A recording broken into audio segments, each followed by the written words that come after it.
Like Pergamum, Sardis had an impressive royal history, but its royal history went back much further than that of Pergamum. Sardis was the kind of city about which legends have arisen. It had, back in its heyday, a nearly impenetrable acropolis, upon which the original city was located. Sardis's most famous king was named Croesus, who ruled in the 6th century BC. During his reign, coinage for the purpose of trade and commerce had begun to be used, and the first gold coins were minted there in Sardis. The name Croesus became proverbial for wealth. Indeed, he is believed to have been one of the richest men in antiquity. But wealth is not the only reason Croesus' name became famous or infamous, as the case may be. Pride, no doubt rooted in his wealth and position, became his downfall.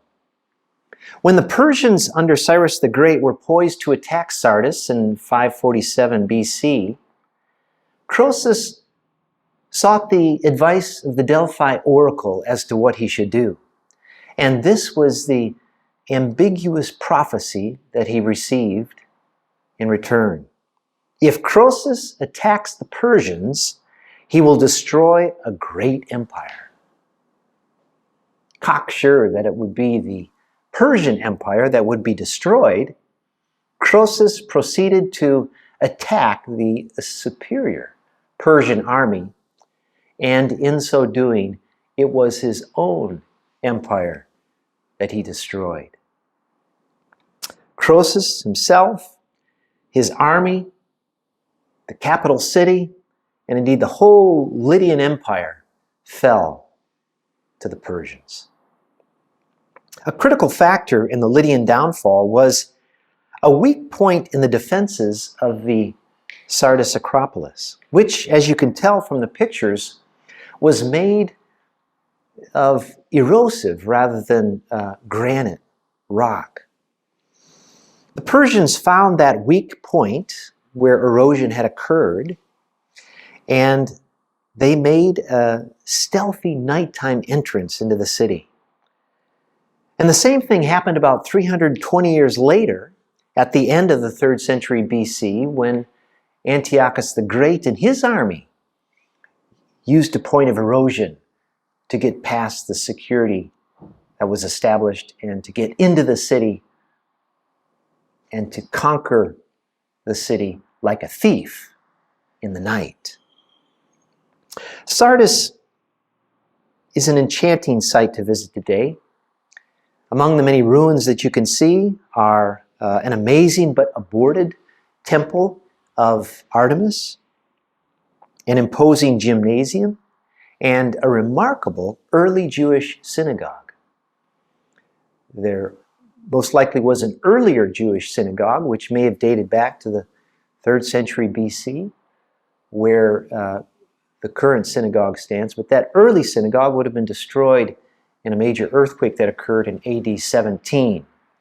The synagogue that stands on the site today was built much after that date. Follow along as I read Revelation chapter 3, 1 through 6. To the angel of the church in Sardis write, "These are the words of him who holds the 7 spirits of God and the 7 stars. I know your deeds. You have a reputation of being alive, but you are dead. Wake up, strengthen what remains and is about to die, for I have not found your deeds complete in the sight of my God. Remember, therefore, what you have received and heard. Obey it and repent. But if you do not wake up, I will come like a thief, and you will not know at what time I will come to you. Yet you have a few people in Sardis who have not soiled their clothes. They will walk with me, dressed in white, for they are worthy. He who overcomes, like them, will be dressed in white. I will never blot out his name from the book of life, but will acknowledge his name before my Father and his angels. He who has an ear, let him hear what the Spirit says to the churches. Here in the window illustrating the letter to the church in Sardis, you have the 7 stars, and you have a hand lamp with a very small flame, kept alive by really only a few in the church. And you have the white robe illustrating those who have been faithful to Jesus Christ and who are worthy to be dressed in white. The beginning of this passage contains a description of Christ that could seem quite confusing. Christ is he who holds the 7 spirits of God and the 7 stars. John draws here, it seems, upon the Old Testament book of Zechariah, which would have connected with the Jewish background of perhaps many or most of the believers there in Sardis. Zechariah 4 verse 6, in its context, make clear that the 7 spirits, or the 7-fold Spirit of God, refers to the almighty power of God by which the temple would be rebuilt. And the point here is that the same almighty regenerating power is needed in the church of Sardis to enable it to revive. From Revelation 1 verse 20, we learn that the 7 stars refers to the angels of the 7 churches. But what exactly are the angels? The church's messengers, perhaps? Or the church's spiritual counterparts in heaven? Another possibility that has been suggested. It's not clear. But what is clear, friends, is that the description of Christ underscores his sovereignty, which is greater and truer than any limited sovereignty of any earthly emperor. The Roman emperor may fancy himself and be flattered by his fawning followers as an autocrator, or as the absolute ruler of an empire. However, Jesus Christ is the Pantocrator. And 9 times in the book of Revelation, he is identified as such. The Pantocrator is the ruler of the universe. And here we have him described essentially as the Pantocrator in chapter 3, verse 1. Jesus knows. He is all-knowing. And just as Sardis had an age-old reputation of being an impenetrable, invincible acropolis, but was not, the church of Sardis had a reputation of being a vibrant church, but the sad fact was that it had degenerated into more or less a social club, and all but devoid of real spiritual vitality. And so the church as a whole is commanded to come to their senses and to strengthen what remains before it's too late. Verse 3, we read, very similar to the complaint and the correction expressed in the letter to the church in Ephesus.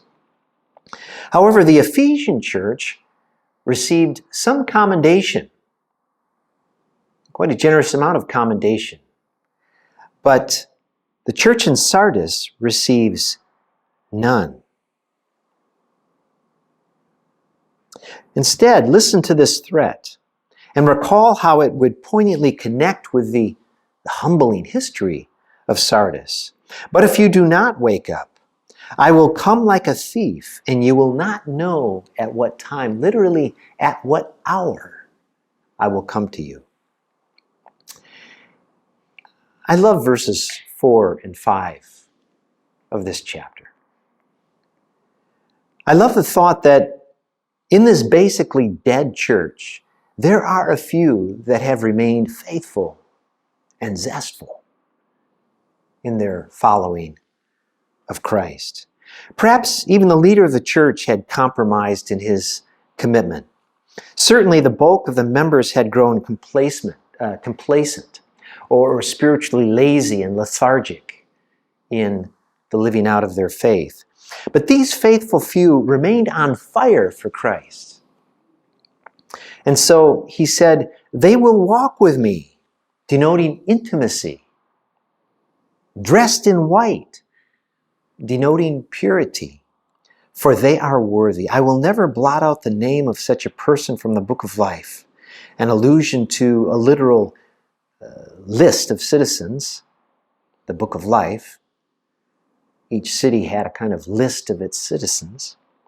But I will acknowledge that name before my Father and his angels. Now, this passage gives a come to your senses warning that cannot be missed. And sometimes in life we get these warnings as well that cannot be missed. One day, back in the early 1980s, one of my literature professors jolted us students with such a warning. In the middle of class, this professor blurted out a statement with such passion that I've never forgotten it. After a pause for our undivided attention, he exclaimed, "Complacency is our greatest enemy." And I think with regard to our faith, especially, he was right. And let that be a reminder to us to live faithful, vital, humble lives devoted to Jesus Christ, lest we find ourselves tiptoeing toward spiritual decline and downfall.